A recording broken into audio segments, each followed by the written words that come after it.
क्या आपने कभी सोचा है कि ये छोटे से दिखने वाले दाने सिर्फ बीज हैं या इनके भीतर छुपा है कोई ऐसा रहस्य जो सदियों से इंसान की चेतना को प्रभावित करता आया है। अगर रुद्राक्ष सिर्फ आस्था होते तो वैज्ञानिक आज इन पर रिसर्च क्यों कर रहे होते? और अगर ये केवल मिथक हैं तो हजारों सालों से अलग अलग सभ्यताओं में इनकी पूजा क्यों की जाती रही? भारत ही नहीं, नेपाल, इंडोनेशिया, तिब्बत और श्रीलंका तक रुद्राक्ष को एक पवित्र और शक्तिशाली वस्तु माना गया है। आज हम जानेंगे क्या प्राचीन ज्ञान और आधुनिक विज्ञान एक ही सच की ओर इशारा कर रहे हैं। विज्ञान के अनुसार हर वस्तु में एक ऊर्जा क्षेत्र होता है, यहां तक कि हमारा शरीर भी इलेक्ट्रिकल सिग्नल से चलता है। कुछ शुरुआती रिसर्च बताती है कि रुद्राक्ष के दानों में इलेक्ट्रोमैग्नेटिक गुण पाए जा सकते हैं। प्राचीन ग्रंथ इसे कहते हैं प्राण और आधुनिक विज्ञान इसे कहता है यानी। जिसे आज ऋषि मुनि ध्यान में महसूस करते थे उसे आज वैज्ञानिक फ्रीक्वेंसी और वाइब्रेशन में मापने की कोशिश कर रहे हैं। क्या यह सिर्फ संयोग है या विज्ञान अब उस ज्ञान को समझ रहा है जो पहले ही लिखा जा चुका था? कई लोग दावा करते हैं कि रुद्राक्ष पहनने से तनाव कम होता है, ध्यान केंद्रित रहता है, मन शांत होता है, नींद बेहतर होती है।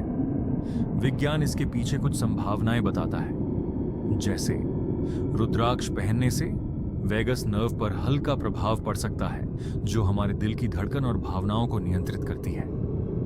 कुछ वैज्ञानिक मानते हैं कि यह हार्ट रेट वेरिएबिलिटी को संतुलित कर सकता है।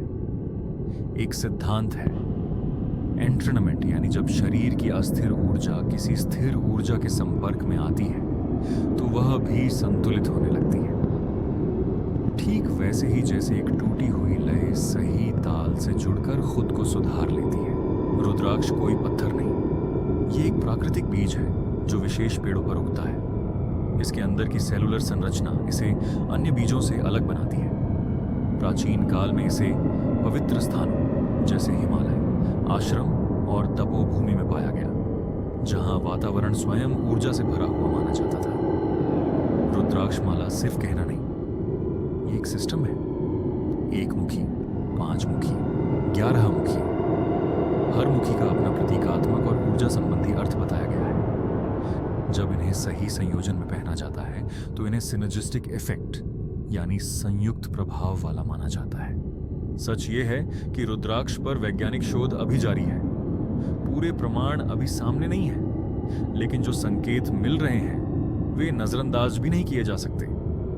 2026 और आने वाले वर्षों में न्यूरोसाइंस, बायोफिजिक्स और क्वांटम रिसर्च इन रहस्यों को और गहराई से समझ सकते हैं। शायद हम अभी उस ज्ञान के दरवाजे पर खड़े हैं जिसे प्राचीन सभ्यताएं पहले ही खोल चुकी थीं।